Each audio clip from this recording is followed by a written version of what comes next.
오늘 말씀 마태복음 26장 31절부터 35절까지입니다. 마태복음 26장 31절부터 35절까지입니다. 제가 봉독하겠습니다. 그때 예수께서 제자들에게 이르시되 오늘 밤에 너희가 다 나를 버리리라 기록된 바 내가 목자를 치리니 양의 떼가 흩어지리라 하였느니라. 그러나 내가 살아난 후에 너희보다 먼저 갈릴리로 가리라.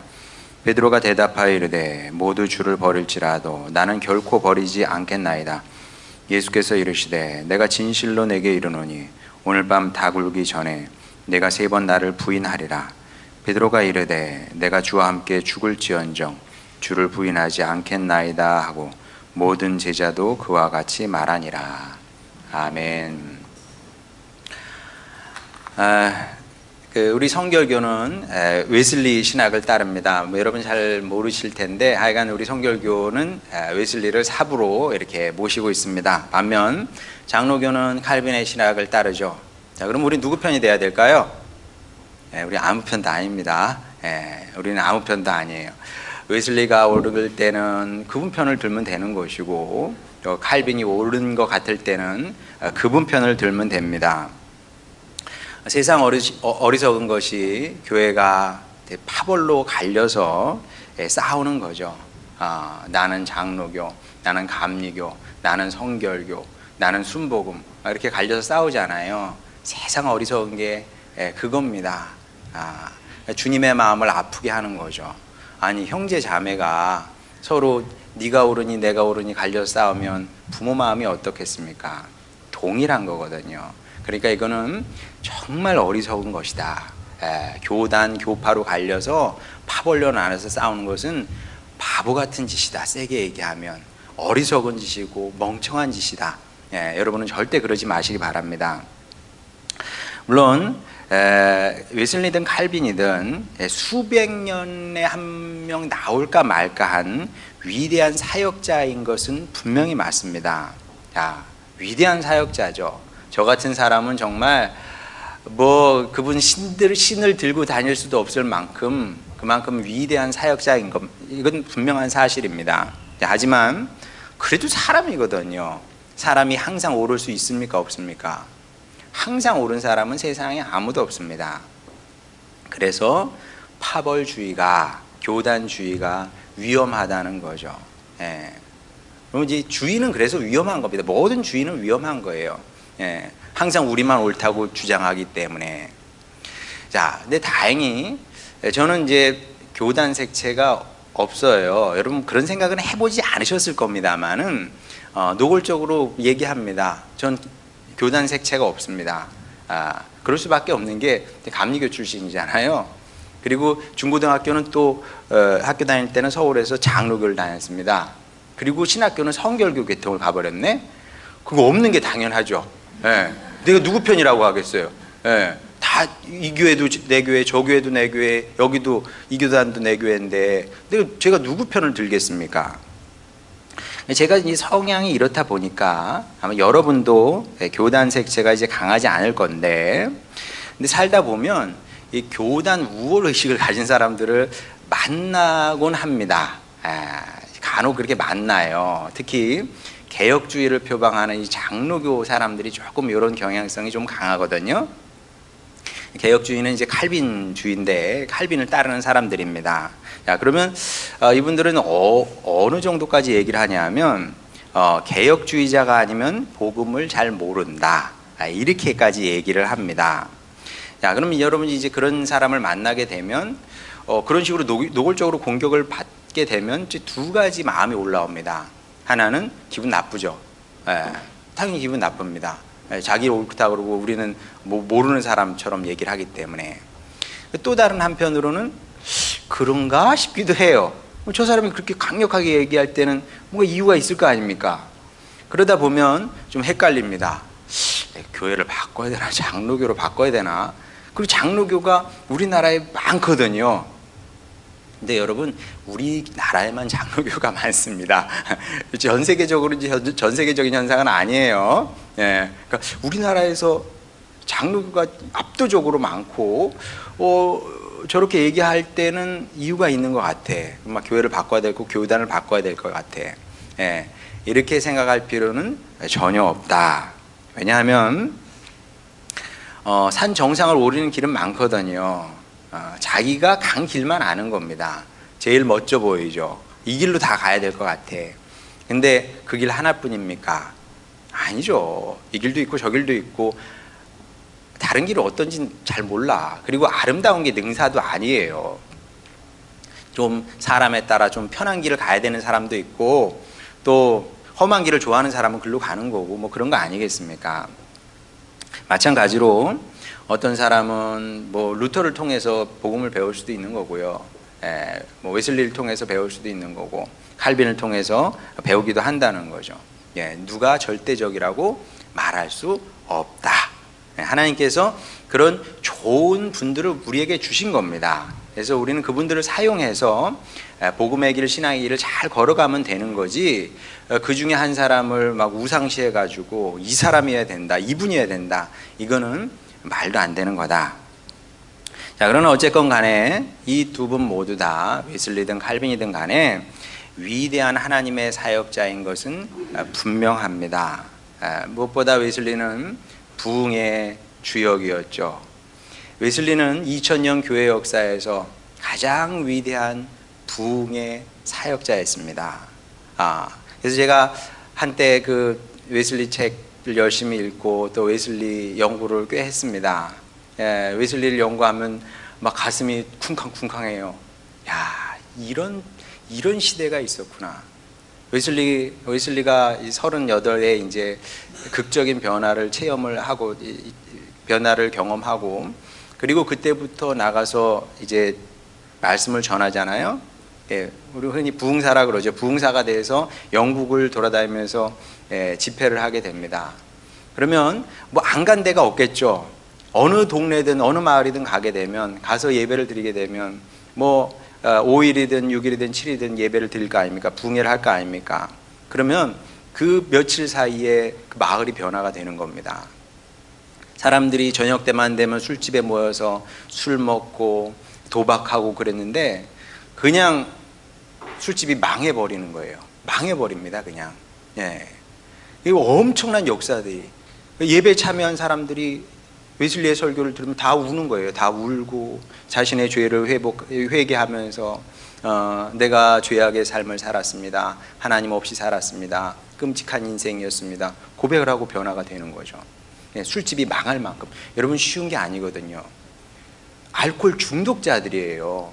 알코올 중독자들이 중독에서 벗어난다는 게 이게 쉬운 일입니까?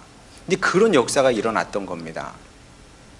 물론 10년도 안 돼서, 10년이면 아니에요. 몇 년 지나서 다시 생기긴 했어요. 사람이. 그래서 이제 극적인 것도 좋은 거지만, 필요한 거지만, 내가 그 변화된 삶을 계속 좋아해야 됩니다. 좋아하지 않으면 아무것도 진정한 변화와 발전이 일어나지 않습니다. 좋아해야 돼요. 그래서 이제 설교자의 역할은 그거죠.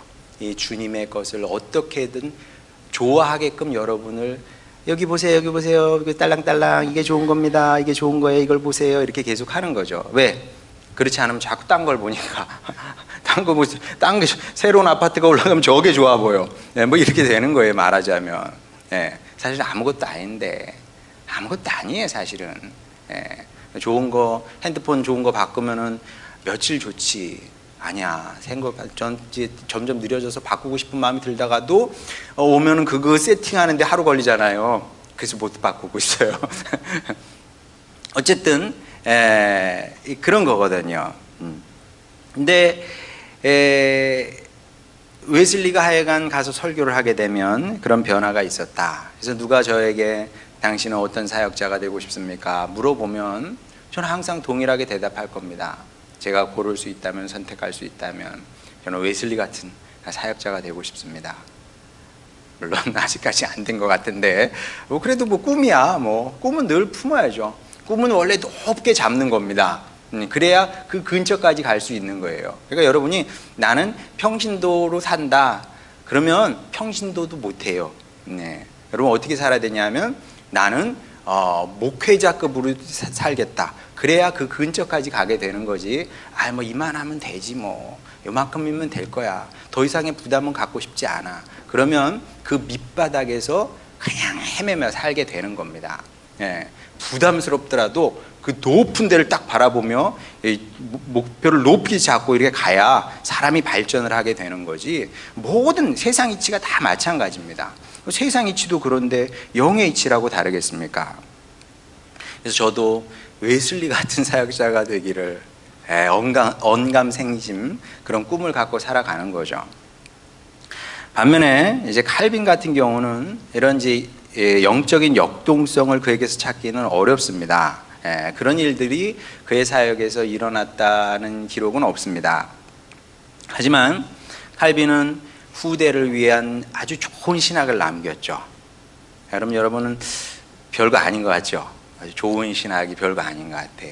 근데 여러분, 이야기는 이야기대로, 웨슬리의 그 부흥 이야기는 부흥 이야기대로 귀한 가치를 갖습니다만은 신학도 귀한 가치를 갖습니다. 왜냐하면 신학이 없으면 교회가 서질 못하거든요.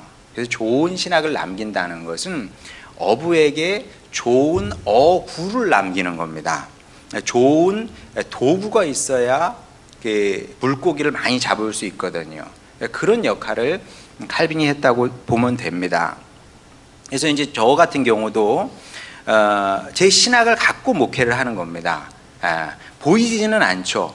여러분이 제 신학이 뭔지 몰라요. 이건 보이는 것이 아니기 때문에. 근데 저는 알죠. 제가 제 신학을 갖고 목회를 하고 있고, 그래서 양보하는 부분도 있고, 양보가 안 되는 부분도 있는 거예요. 근데 왜 제 신학이니까. 그게 없으면 이 뼈대이기 때문에 교회가 무너지게 되겠죠. 근데 여러분이 뭔지는 몰라요. 그게 뭘 양보하고 뭘 양보하지 않나. 그럼 눈에 보이지 않는 거기 때문에 하여간 분명한 뭔가가 있어요. 그걸 신학이라고 하는 건데, 신학이 없으면 교회가 서지 못하고, 그래서 좋은 신학자들도 반드시 필요하다. 자, 그러면 칼빈 신학의 핵심은 뭐냐? 신학 얘기 나오니까 막 어려워지죠. 계속 들어야 될까 막 흥미 떨어진다 막. 어렵지 않아요. 근데 칼빈 신학도 굉장히 은혜롭습니다. 자, 칼빈 신학을 지탱하는 두 가지 기둥이 있죠. 하나는 인간의 전적인 타락입니다. 모든 사람은 전적으로 타락했다, 이런 얘기입니다. 선한 일은 하나도 할 수가 없대요. 사람은 내남할 것 없이 아무도 선한 일을 한 개도 할 수 없다. 이제 이것이 칼빈의 기본 신학 중에 하나입니다. 자, 이런 말을 이제 인본주의자가 들으면 기겁을 하죠. 네, 기겁을 합니다. 저게 말이 되는 소린가? 내가 이렇게 착하고 선한 일을 많이 하는데 내가 선한 일을 한 개도 할 수 없다고? 지나친 과장이죠. 지나친 과장이야. 여러분도 한번 생각해 보세요. 이게 말이 됩니까? 여러분 선한 일을 하나도 안 하고 삽니까? 아니에요. 다 우리 착한 사람이에요. 예. 우리 그 교회 밖에 있는 사람들과 비교했을 때 우리가 얼마나 착합니까? 선한 일, 착한 일 하거든요. 근데 칼빈은 한 개도 못 한대요. 저도 어릴 때는 이건 좀 지나치다, 이런 생각을 했습니다. 왜 착한 일 하면 사니까. 아주 안 하는 거 아니거든요. 근데 이제 교회 밖에 있는 사람은, 복음 밖에 있는 사람들은 이 신앙의 세계를 알 수가 없어요. 그래서 교회 밖에 있는 사람들이, 똑똑한 사람들이 칼빈을 읽어보고 진짜 기겁을 해요. 그리고 칼빈 되게 싫어합니다. 인간의 존엄성에 깊은 상처를 낸 사람이라 그래요. 그리고 인간의 자아의식을 시커멓게 먹칠해 놓은 아주 나쁜 인간으로, 종교 중독자로 얘기를 합니다. 대부분 다 그렇게 얘기합니다. 근데 뭐 그것뿐이겠어요. 교회 밖에 있는 사람들은, 아니 교회에 있는 사람들 중에서도 간혹 그런 얘기도 해요. 우리 시편 보게 되면 하나님께서 우리의 안고섬을 보신다지 않습니까? 우리의 생각 깊은 데까지 다 보시고, 이런 말씀을 들으면 저는 은혜가 되거든요. 주님께서 나를 아시지. 또 이런 말씀을 듣고 어떻게 반응하는 사람이 있냐면 끔찍하대요. CCTV가 항상 나를 막 틀어놓고 나를 막 하나님께서 딱 지켜보고 있는 그런 느낌이래요. 여러분이 아기를 낳잖아요. 아기를 낳으면 여러분 눈이 아기에서 떠납니까? 안 떠납니까? 항상 아기를 보고 있거든요. 예. 그럼 여러분 CCTV입니까? 그럼 아기가 되게 부담스럽네 저는. 끔찍하다. 뭐 이게 됩니까? 안 됩니까? 예. 그러니까 이게 이건 참 어려운 문제입니다. 어려운 문제. 이게 마음의 문제이기 때문에 그렇게 생각하지 말라고 그럴 수도 없는 노릇이고. 칼빈도 그렇게 삐딱하게 보게 되면 맞아요. 인간의 존엄성에 상체기를 입힌 사람. 이런 이제 결론이 나게 되는 거죠. 근데 제가 살아보니 성도로 목회자로 살아보니 칼빈이 이해가 돼요. 칼빈이 역시 이 위대한 사람이 그냥 위대한 사람이 아니구나. 칼빈은 정말 똑똑한 사람이거든요. 정말 똑똑한 사람입니다. 젊은 나이에 회심하고 그 당시에 가장 촉망받던 법학자였습니다. 그냥 앞길이 쫙 열린 사람. 칼빈이 얼마나 똑똑했냐면 이 사람이 회개를 하고 이제 복음을 전하기 시작하니까 개신교 교도가 되니까 위협을 느낀 사람들이 공격하기 위해서 이 종교 재판 같은 데 부릅니다. 딱 불렀어요. 이제 그 칼빈을 공격을 해야 되잖아요. 근데 칼빈이 그 자리에서 칼빈은 원래 인문주의자였거든요. 공부를 정말 많이 한 사람입니다. 그러니까 그리스 로마의 모든 사상가들을 쫙 꿰뚫고 있는 사람이에요. 몇 시간 동안 신문을 하는데 칼빈한테 상대가 안 됐던 거죠. 왜? 칼빈은 웬만한 책들은 외우다시피 하고 알고 있었거든요. 누구 얘기를 해도 다 그냥 줄줄줄 나오는 겁니다. 그런 천재였어요. 그런 천재가 사람이 착한 일을 한두 개 할 수 있다는 걸 알았겠어요? 몰랐겠어요? 알죠. 근데 왜 어떤 점에서 사람은 착한 일, 선한 일을 한 개도 할 수 없느냐 이렇게 얘기를 했느냐. 자, 이거는 거듭난 사람만 알 수 있는 거예요. 사실은 영적인 눈이 열린 사람만 그 세계가 보이는 겁니다. 반면에 교회 밖에 있는 사람들, 특히 인본주의자들은 이걸 알 수가 없어요. 알 수가 없는 겁니다. 우리가 이렇게 착한 일 많이 하는데 인간이 얼마나 존엄한 존재인데 뭐 이런 식으로밖에 얘기가 안 되는 거죠. 자, 이게 영적으로 받아들여야 되는데, 자, 그럼 도대체 칼빈이 무슨 얘기를 하고 있는 거냐? 자, 이 사실은 이제 본문의 제자들이 잘 보여주고 있죠. 제자들이 그런 사람들이었던 겁니다. 자, 제자들은 예수님을 버리지 않을 자신이 있었어요. 자신이 있었죠. 내가 예수님을 버린다는 게 그게 말이 되느냐. 그건 있을 수 없는 일이었습니다. 자, 그래서 본문 보게 되면 33절에 베드로가 대답하여 이르되 모두 주를 버릴지라도 나는 결코 버리지 않겠나이다. 또 35절 베드로가 이르되 내가 주와 함께 죽을지언정 주를 부인하지 않겠나이다 하고 모든 제자도 그와 같이 말하니라. 자, 이것이 베드로와 제자들의 진심이었던 거죠. 진심이었어요. 예수님을 버린다, 부정한다, 있을 수 없는 일이고 일어날 수 없는 일이었던 거죠. 믿어 의심치 않았습니다. 자신을 믿었어요. 확신했습니다. 그리고 이제 이와 비슷한 이야기가 구약에도 나옵니다. 자, 예레미야 42장 6절을 보겠습니다. 우리가 이제 이스라엘 백성이 예레미야에게 하는 얘기입니다. 우리가 당신을 우리 하나님 여호와께 보냄은 그의 목소리가 우리에게 좋든지 좋지 않든지 막론하고 순종하려 함이라. 우리가 우리 하나님 여호와의 목소리를 순종하면 우리에게 복이 있으리다 하니라. 자, 이게 이야기의 배경이 어떻게 되냐면 예루살렘이 바벨론에 의해서 멸망당하기 전에 예레미야가 끊임없이 얘기합니다. 우리의 죄악이 우리를 망하게 만들었다. 이 돌이켜 회개하지 아니하면 망한다. 이런 얘기를 계속 이런 예언을 계속 예언의 말씀을 선포했거든요. 그때마다 이스라엘 백성들이 어떻게 반응했냐면 예레미야를 싫어했습니다. 죽이려고 했어요.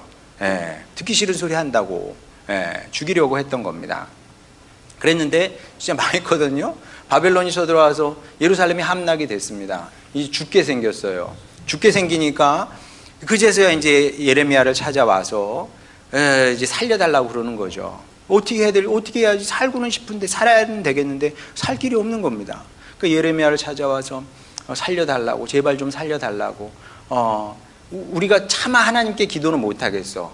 왜냐하면 지은 죄가 많으니까. 그래도 뭐 벼룩도 뭐 얼굴이 있다고 어떻게 이게 됩니까? 안 되잖아요.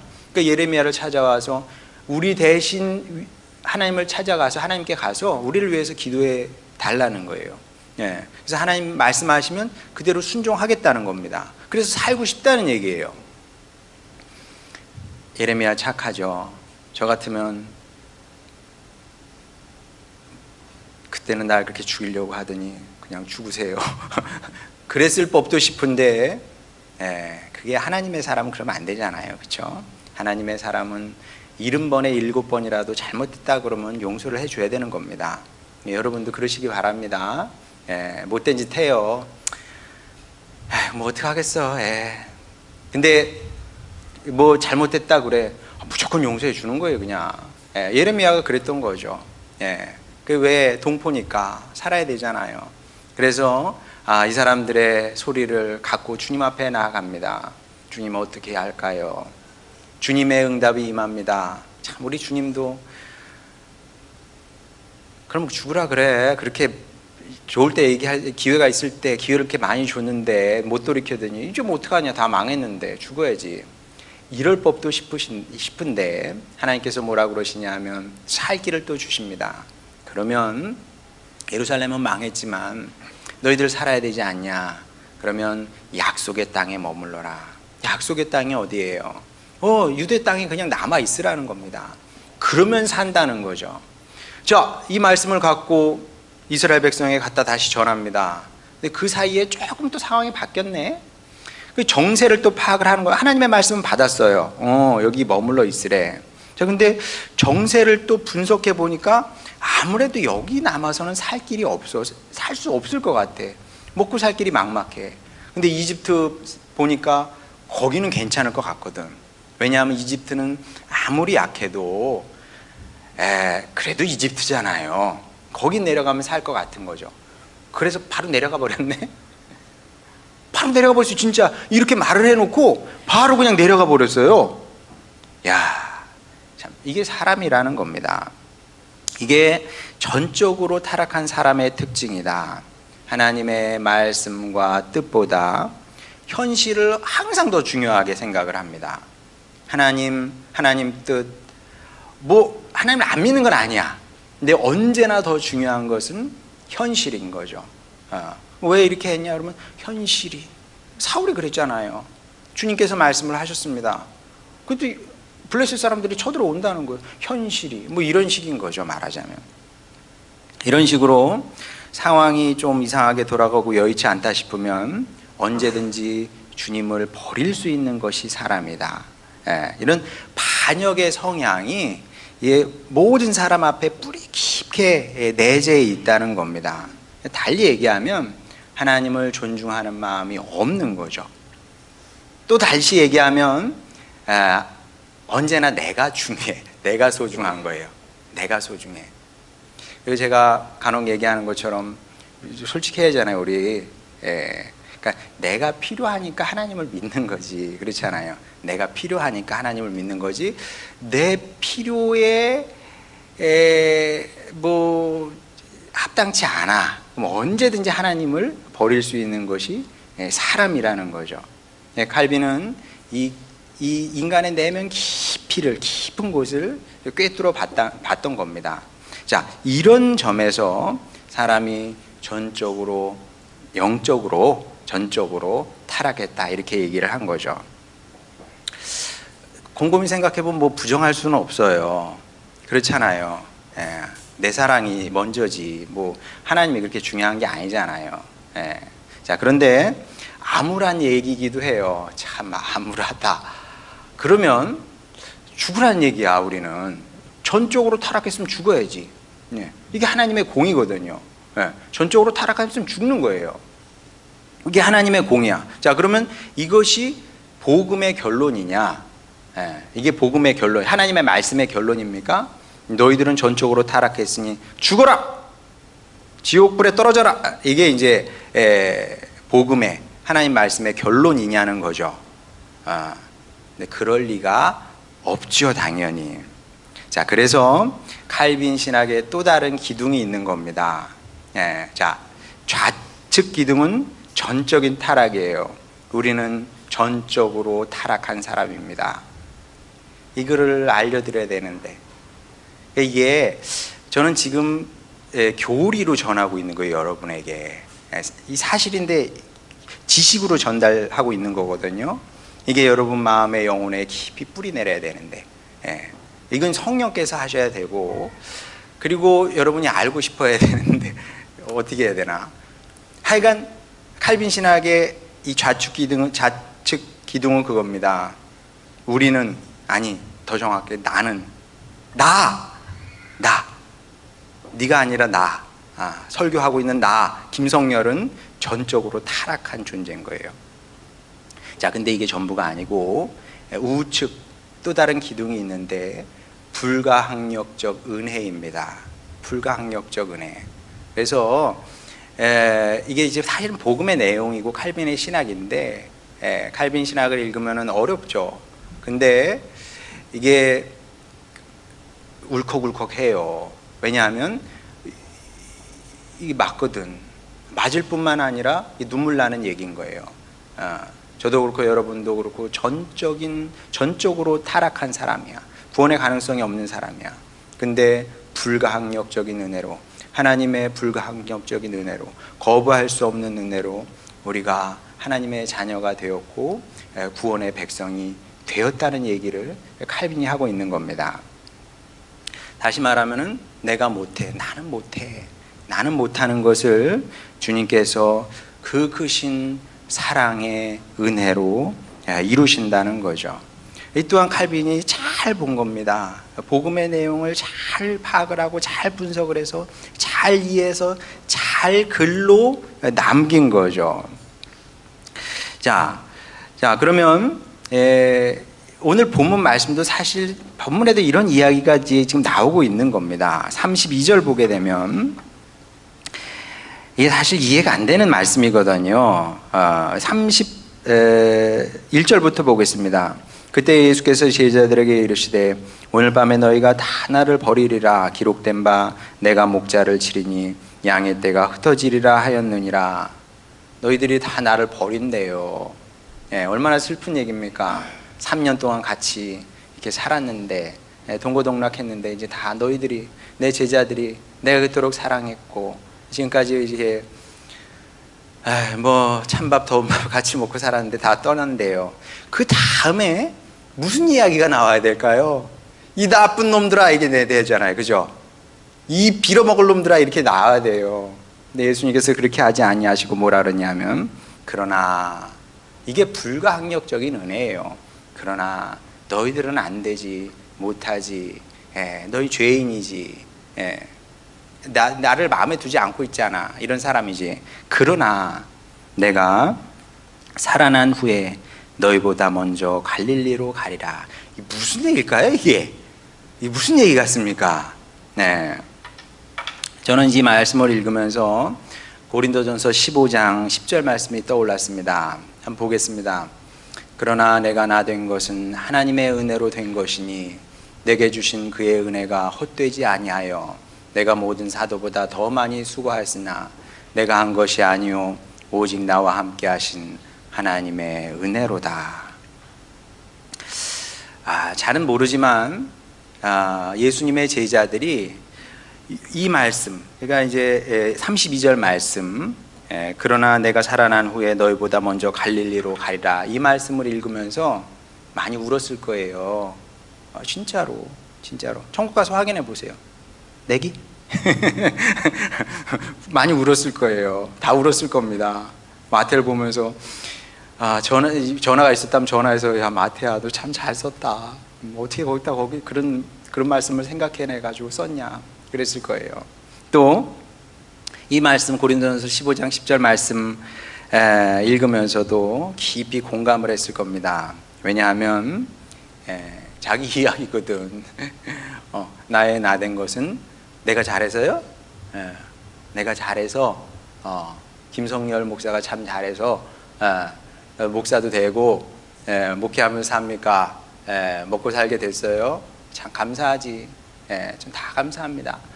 이렇게 목회자로 살게 된 것도, 또 굶지 않고 사는 것도 다 감사하죠. 제가 잘해서. 그게 아니고, 제가 지난주에도 얘기했지만 저를 위해서 희생한 분들이 계시고요, 저를 위해서 그 어두운 데서 우우신 분들이 있는 겁니다. 여러분도 사실 마찬가지예요. 여러분도 글쎄 여러분을 위해서 우는 사람들이 있어요. 우는 사람들이 있어. 그러니까 사는 거지. 우리가 뭘 잘해서 잘 되는 게 없어요. 혼자 못 산다니까요. 근데 그 모든 배후에는 하나님의 크신 은혜가 있는 겁니다. 제자들은 실패자라니까요. 안 되는 사람들입니다. 못하는 사람들이에요. 예수님 버린 사람들이 뭘 하겠습니까? 그러니까 예수님께서 이들을 버리셔도 이의조차 제기를 할 수가 없어요. 무슨 이의를 제기합니까? 절대 타락한 사람들이, 예수님 버린 사람들이 예수님께서 버리면 그냥 버림을 당하는 거예요. 무슨 얘기를 할 수 있겠습니까? 우리도 마찬가지예요. 우리가 무슨 의의가 있다고 주님 앞에 내가 구원받아야 되고 하늘의 보화를 차지해야 되겠다고 무슨 입으로 그렇게 얘기를 하고 주장을 하겠습니까? 자, 그런데 이게 상식인데 23절 이 말씀의 뜻은 무엇이냐면, 내가 살아난 후에 너희보다 먼저 갈릴리로 가리라. 내가 가서 너희들 기다릴까. 예수님 다 알고 계셨어요. 여기서 실패하잖아요. 예루살렘에서 실패한 다음에 어디로 가겠어요? 뭐 송충이는 솔잎을 먹고 살아야 된다고 고향으로 가겠지, 갈릴리로. 근데 갈릴리는 이중적인 의미입니다. 자기가 먼저 먹고 살던 그 직업으로 돌아가는 것 동시에, 그리고 예수님의 약속을 받았던 장소이기도 하거든요. 근데 예수님, 제자들은 먹고 살기 위해서 갈릴리로 돌아갈 거예요. 근데 예수님은 가시겠죠. 갈릴리로 가서 만나게 될 텐데, 예수님은 지금 무슨 말씀을 하시고 계신 거냐면, 그 처음 우리가 만났던 그 언약의 장소에 가서, 약속의 장소에 가서 내가 너희들을 다시 만나서 그 옛 언약을 새롭게 해서 너희들에게 다시 부여하겠다, 이런 말씀을 하시는 거거든요. 예수님께서 아세요. 제자들이 당신을 배신할 거라는 것을. 그렇지, 제자들이 뭘 할 줄 알겠어요. 사람이 뭘 하겠습니까? 사람은 죄 짓는 거고 악행하는 거고 배신하는 거고, 이런 게 사람의 일인 거지. 예수님께서 아세요, 모르세요? 아시고 미리 다 용서를 해주시는, 미리 용서를 하시는 겁니다. 미리 용서하시고 미래의 죄악까지 다 용서하시고, 처음 맺었던 제자들과 맺으신 그 언약을 내가 끝내 은혜로 이루고 완성하겠다, 그 말씀을 지금 하고 계시는 거죠. 이 말씀이 저에게 많은 위로와 힘이 됐습니다. 왜냐하면 저는 저를 알거든요. 제가 남의 얘기하는 게 아니에요. 제 얘기를 하는 겁니다. 저 역시 전적으로 타락한 사람이죠. 제가 뭘 하겠습니까? 저는 제자들을 욕하고 싶은 마음은 없어요. 저 때 제가 그 자리에 있었다면 저도 제자들하고 똑같이 예수님을 배신했겠죠. 부정했겠죠. 전 10번 부정했을 겁니다. 베드로 3번 했으니까 저는 10번, 30번 했을지도 몰라요. 아니야, 난 바리새인이었을지도 몰라. 그랬을지도 몰라요, 진짜. 예수님 싫어했을지도 몰라요. 제가 그런 사람이에요. 전적으로 타락한 사람이죠. 아무것도 아니에요. 아무것도 할 수 없고 아무것도 모르고 아무것도 못합니다. 이게 제 고백이에요. 아무것도 못하고 아무것도 모르고 아무것도 할 수 없고, 그게 저의 모습이고 또 저의 모습뿐이겠습니까? 여러분의 모습이기도 하죠. 자, 그런데 그렇다고 해서 우리가 패배주의자로 살지는 않잖아요. 제가 패배주의자처럼 보입니까? 제가 패배주의자처럼 보입니까? 아니요. 저는 포기하지 않겠습니다. 제 자신의 삶도 포기하지 않고 여러분도 포기하지 않을 것이고, 물론 말을 잘 안 듣기도 하는데 그래도 여러분도 포기하지 않고, 여러분이 포기하지 않으면 돼요. 여러분이 포기하는 건 간단해. 교회를 안 나오면 됩니다. 그럼 그걸로 끝나는 거예요. 그러나 여러분이 교회에 붙어 있는 한 저는 여러분도 포기하지 않습니다. 우리 교회 안 포기하죠. 교회를 어떻게 포기합니까? 포기하지 않아요. 전 패배주의자가 될 생각이 없고 절대 그럴 일은 없을 겁니다. 왜냐하면 왜 우리는 패배주의자가 될 수 없느냐? 왜냐하면 우리의 절대 무능력보다 알아요. 우린 절대적으로 무능력하다는 것을, 아무것도 할 수 없기 때문에. 그러나 우리의 절대 무능력보다 더 강력한 하나님의 불가항력적인 은혜가 저의 삶 속에, 여러분의 삶 속에, 가정 속에, 교회 속에 역사한다는 사실을 제가 믿음으로 알고 확신하기 때문에 그런 겁니다. 결국 주님의 은혜가 이기는 거예요. 주님의 은혜가 이기는 것이고 주님의 은혜를 붙드는 사람이 이기는 겁니다. 자, 그래서 여러분도 살다 보면 낙심이 될 때가 있어요. 저 바닥으로 떨어지죠. 우울합니다. 힘들어요. 포기하고 싶어요. 놓고 싶어요. 무엇보다 나에게 큰 실망이 돼. 그런 경우 많죠. 나에게 너무 실망이 돼. 그럴 때마다 이 사실을 붙들어야 되는 겁니다. 어차피 우리는 못해요. 제가 뭘 하겠습니까? 여러분이 뭘 하겠습니까? 우리 교회는 이 능력 가지고 뭘 할 수 있겠습니까? 못해. 못하는데 하나님의 은혜가 한다는 것을 성경이 가르쳐 주고 있거든요. 그 약속, 은혜로 지금 약속하고 있는 겁니다. 내가 먼저 가리라. 내가 이루겠다. 너희가 이루는 게 아니라 내가 이루겠다. 지금 말씀을 하시는 거 아니겠습니까? 자, 그런데 이조차도 어려울 때가 있어요. 살다 보면 세게 넘어지기도 하거든요. 세게 넘어지면 바닥에 그냥 완전히 들러붙어가지고 고개도 못 들어. 주님 바라볼 힘도 없어져. 그런 때도 생기는 거거든요. 자, 그러면 그런 때는 어떻게 해야 될까요? 그런 때는 교회를 붙들면 됩니다. 어렵지 않아요. 하나님은 눈에 보이지 않잖아요. 교회는 눈에 있잖아요. 교회를 붙들면 되는 겁니다. 교회 안에 머물려고 애쓰고 예배 자리에 자꾸 나오고요. 물론 꿀꿀한 날에서 오늘 진짜 안 가고 싶어. 그래도 교회 자리에, 예배 자리에 나오고, 그리고 교회를 의지하면 됩니다. 그래도 됩니다. 왜 되는지 아세요? 왜냐하면 주님께서 여러분 개인을 부르시기 전에 교회를 부르신 거거든요. 우리 교회와 맺으신 언약의 말씀이 있습니다. 내가 이루겠다고 약속하신 게 있어요. 그리고 우리 목회자들은 어떻게든 교회를 지켜서 그 주님의 언약이 우리 교회에 성취될 때까지 이 교회를 지켜내겠습니다. 그럼 여러분은 어떻게 해요? 그러면 여러분 교회와 함께 이 언약이 여러분의 인생에 성취되는 것을 보게 되는 겁니다. 그래서 교회를 가까이 해야 되고 의지해야 되고 사랑해야 된다고 제가 반복적으로 얘기를 하는 겁니다. 왜? 주님의 불가항력적인 은혜가 가장 흘러넘치는 곳이 교회이기 때문에 그런 겁니다. 그러니 여러분, 언젠가는 때가 차면 주님의 언약의 말씀이 우리 가운데 이루어지게 돼 있어요. 그리고 우리 함께 신앙생활 한다는 것은 그 언약의 성취를 함께 보게 되는 겁니다. 보게 되는 거예요. 그럼 그 전까지 우리 가운데 많은 일들이 일어나겠죠. 저는 알아요. 요한계시록에 뭐라 그럽니까? 너에게 앞으로 어려운 일들이 많이 생길 거다 그러지 않아요. 어느 교회나 다 마찬가지입니다. 어느 인생에나 마찬가지예요. 어려운 일들이 늘 많이 생겨요. 그러나 저는 쉽지는 않지만 그런 일이 생기면 쉽지는 않지만 두려워하지는 않습니다. 왜냐하면 하나님의 은혜와 사랑이 그 모든 것보다 크기 때문에 괜찮습니다. 넘어지세요, 쓰러지세요. 인생이 그런 거지 뭐. 우리가 쓰러지고 넘어지는 일인 거지 뭐. 그게 당연한 거예요. 그러나 제 바람은 그럴 때마다 이 불가항력적인 주님의 은혜를 여러분 기억하시고 또 일어나서 또 걸어가면 됩니다. 교회와 함께 또 걸어가고 또 걷다 보게 되면 그러면 어느 순간인가 사도 바울의 고백을 이해할 수 있는 사람이 되는 거죠. 모든 것이 은혜였습니다. 칼빈의 신학이요. 칼빈이 사람을 나쁘게 얘기하고 싶은 의도가 있었던 것이 아닙니다.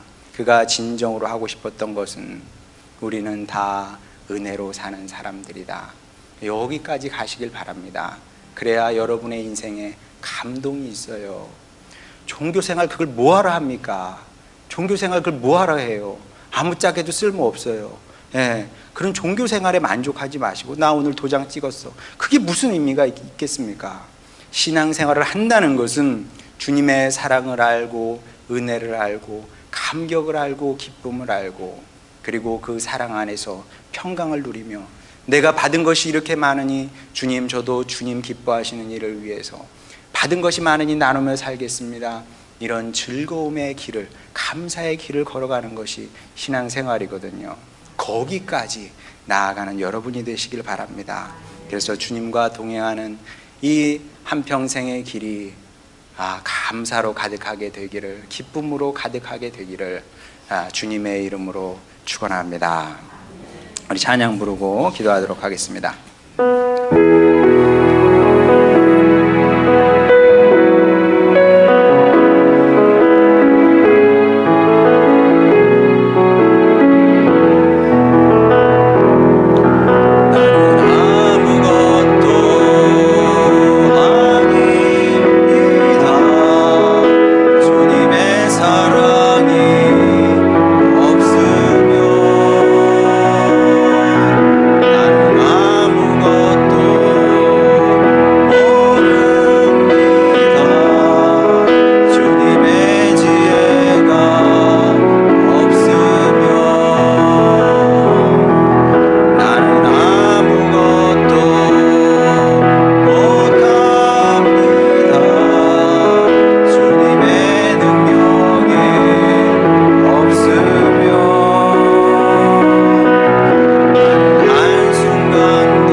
아니라는 것도 깨닫는 겁니다.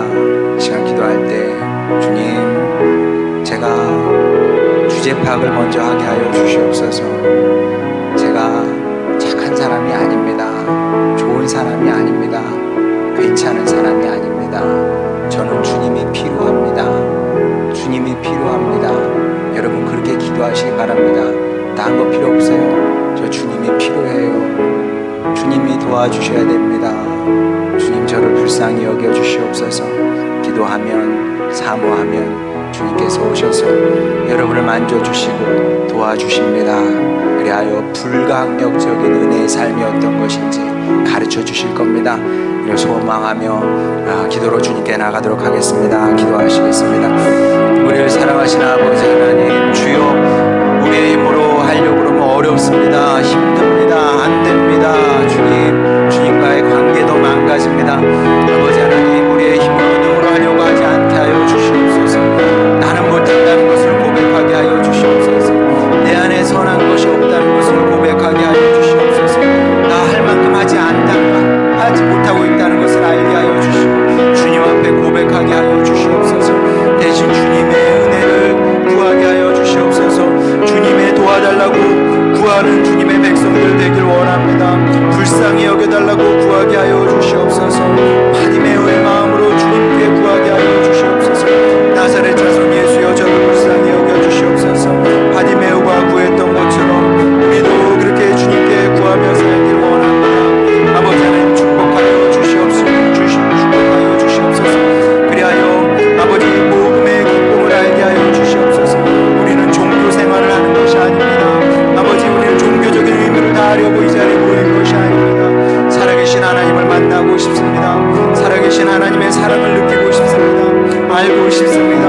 은혜로 사는 법이 어떤 것인지 알기를 원합니다. 아버지 주님의 자녀들 아버지 축복하여 주셔서 모두 거기까지 이르게 하여 주시옵소서. 그리함으로 말미암아 아버지 하나님 주님 축복하시는 인생을 살게 하여 주시옵소서. 주님의 은혜로 말미암아 주님의 언약이 우리 가운데 이루어지는 것을 보길 원하나이다.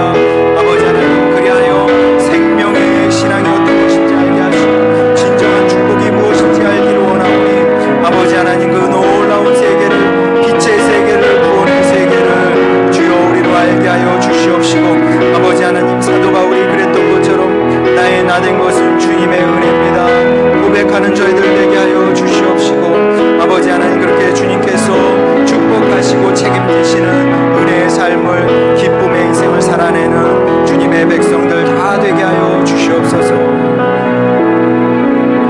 사랑하는 아버지 하나님 주님 백성들 은혜 베풀어 주시니 감사드립니다. 그렇습니다. 주님 우리 산다는 것이 다 주님의 은혜인 것을 고백합니다. 주님 이 깊은 세계까지 더 나아가는 저희들 되게 하여 주시옵소서. 그리하여 근심 걱정 물러가고 또 두려움과 어둠이 물러가고 주님 주시는 평강을 감사를 누리며 살아가는 우리 하늘소망 식구들 다 되게 하여 주시옵소서. 감사드리며 사랑 많으신 우리 구주 예수님의 이름으로 기도드렸습니다. 아멘.